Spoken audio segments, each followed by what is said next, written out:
biggest goals. Come on. That's crazy, actually. What?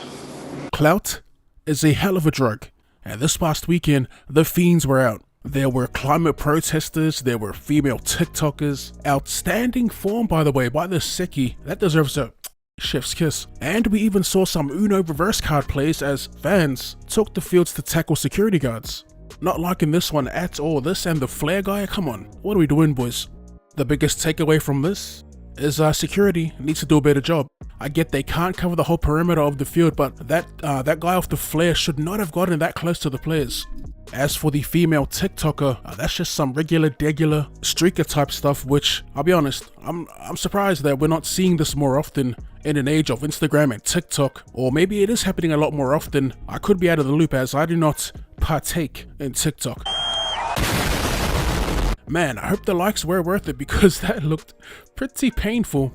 Although she did take it like a champ. I did see some backwards reactions, people calling for the security guard to be punished, which is probably the dumbest thing I've heard all year and pretty harsh if they follow through. Speaking of harsh, Warriors winger Marcelo Montoya has been banned for a month, 4-game suspension for calling Kyle Fouts a homophobic slur. Now, I actually heard this live. I was watching the game with headphones on and I had to double take, and he definitely called Kyle what I thought he did. Is it deserving of a 4-match ban though? That's the question, and I'll be honest, I don't think it is. Talk about double standards and overreactions. Montoya would have been better off actually collecting him on the chin, or it might have been a crusher tackle that Kyle was milking. Whatever it was, Montoya was in the wrong in this one. I'm interested to see if Montoya and the Warriors will fight this because I reckon he has a shot of getting it reduced. Let me know what you guys think in the comment section. Was the punishment handed to Marcelo Montoya an overreaction? In haven't seen you in ages news, Anthony Milford was in the headlines once again. Here's what's up. Milford was charged with 3 counts of assault following an incident in Brisbane last September, but that case against him was dropped on Monday. CCTV footage of the incident showed Milford picking up and throwing a bin, which damaged a nearby vehicle, out of anger after being attacked by 2 women, who punched him. Milford did, however, plead guilty to public nuisance and willful damage.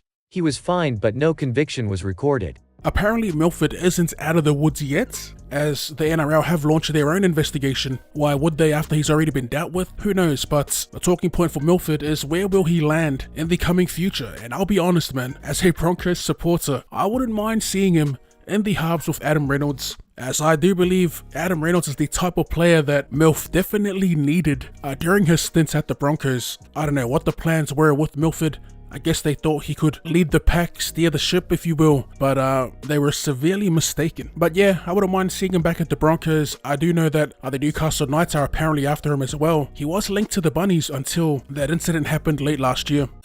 And lastly, real quick, we have a follow-up of the Payne, Haas and Albert Kelly situation. First of all, it was 100% both those players. I'm a little surprised that was Payne Haas. That dude did look pretty thin in comparison, but I digress. The Brisbane Broncos have suspended both players. It doesn't really mean much for Albert Kelly as he was already on the sidelines due to an injury. And they've also been fined, both players. Payne Haas 10k and Albert Kelly will only receive a 5k fine himself. I assume the 10k is for Payne Haas, roughing him up a little. But yeah, that's pretty much what piqued my interest this past round. As always, if you enjoyed that and would like to see more rugby league related content or more content in general, be sure to run straight that like button, subscribe to the channel if you're new. Thank you for tuning in, and I'll see you later.